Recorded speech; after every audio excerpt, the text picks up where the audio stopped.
going to go into mid-term rentals, but I'm just going to mention it here. A long-term rental, they are going to sign a lease, and it's usually 6 months to a year, all the way up to a 2-year lease. That's a traditional rental.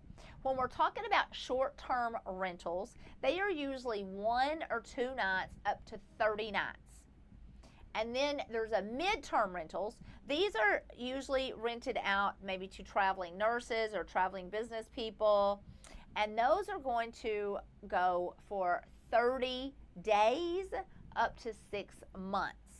And again, you charge a much higher rate, and it's completely furnished just like a short-term rental. So, is this exciting?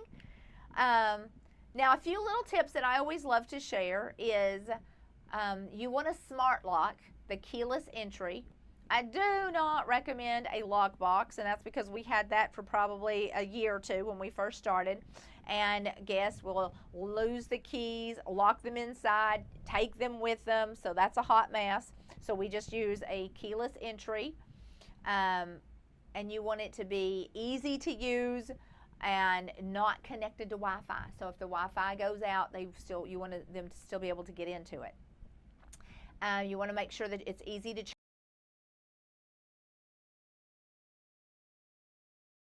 change the code, and so we just change the code after every guest. Many times we'll just use the last 4 digits of the phone number of the person who booked the short-term rental. And then cameras. You can have cameras at the front door, driveway, backyard, not inside but only outside.